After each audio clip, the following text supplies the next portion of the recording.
તો આ વિડીયોમાં આપણે બનાવીશું ચોખાના લોટની મેગી, જે ખૂબ જ સ્વાદિષ્ટ હોય છે અને બનાવવામાં પણ ખૂબ જ સરળ છે. એકવાર બનાવશો તો વારે વારે બનાવવાનું પણ મન થશે તમને. તો આ રેસીપી માટે તમારે સૌપ્રથમ ચોખાનો લોટ લેવાનો છે અને એની અંદર મીઠું ઉમેરી લેવાનું છે તમારે. ત્યારબાદ આપણે તે લોટમાં તેલ ઉમેરવાનું છે. કંઈક આ રીતે તેલ ઉમેરી લેવાનું છે અને તેને મિક્સ કરી લેવાનો છે. અને તેલ સાથે ત્યારબાદ આપણે લોટમાં પાણી ઉમેરવાનું છે. ત્યારબાદ સારી રીતે આપણે લોટ બાંધી લેવાનો છે.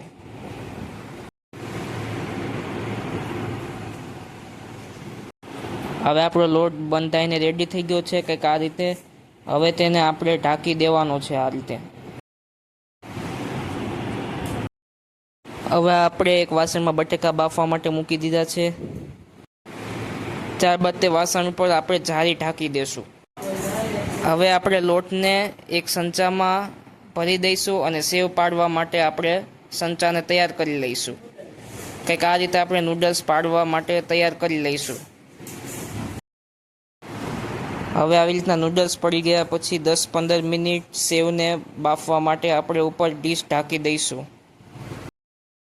હવે આપણી આ નૂડલ્સ બનીને તૈયાર છે, તમે જોઈ શકો છો. આ રીતે આપણી નૂડલ્સ બફાઈને તૈયાર પણ થઈ ગઈ છે. હાથમાં લઈને ચેક કરી શકો છો. હવે આપણે એક વાસણમાં તેલ લઈ લેવાનું છે. તેલ ઉમેરાઈ ગયા બાદ તેને ગરમ થવા માટે મૂકવાનું છે. ત્યારબાદ આપણે તે તેલમાં જીરું ઉમેરી લેવાનું છે. ત્યારબાદ તેમાં હિંગ ઉમેરી લેવાની છે આપણે. અને હિંગ ઉમેરાઈ ગયા બાદ તેમાં હળદર ઉમેરવાની છે. સ્વાદ અનુસાર આપણે હળદર ઉમેરી શકીએ છીએ. અને ત્યાર પછી આપણે સુધારેલા કાંદા ઉમેરવાના છે.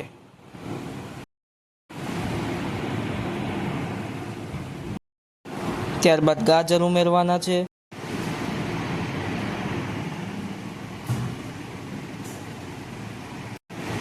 ત્યારબાદ તેને કંઈક આ રીતે મિક્સ કરી લેવાનું છે.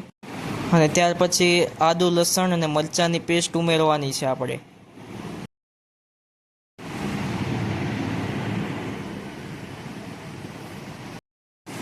આ બધું થઈ ગયા બાદ આપણે કેપ્સિકમ મરચું ઉમેરવાનું છે.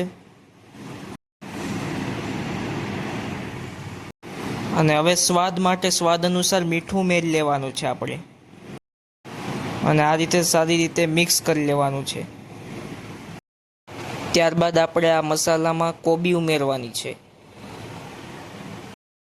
હવે આ મસાલામાં સારો સ્વાદ આવે એટલે તે માટે આપણે સોસ ઉમેરવાનો છે ઉપરથી.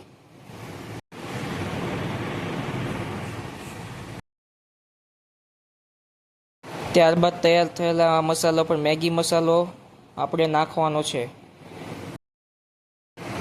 અને ત્યારબાદ ઉપરથી બટેકા બાફેલા નાખવાના છે. અને તેને મિક્સ કરી લેવાનું છે. ત્યારબાદ આપણે આ તૈયાર કરેલી નૂડલ્સ આપણે મસાલામાં નાખીને સારી રીતે મિક્સ કરી લેવાની છે. આમ આપણે આ નૂડલ્સને મિક્સ કરી લેવાની છે. હવે આપણે આ નૂડલ્સ સારી રીતે બનીને તૈયાર થઈ ગઈ છે, તમે જોઈ શકો છો. હવે આપણે આ નૂડલ્સને આપણે એક ડીશમાં સ્ટવ કરી લઈએ. આ નૂડલ્સ ખાવામાં પણ ખૂબ જ સ્વાદિષ્ટ બને છે.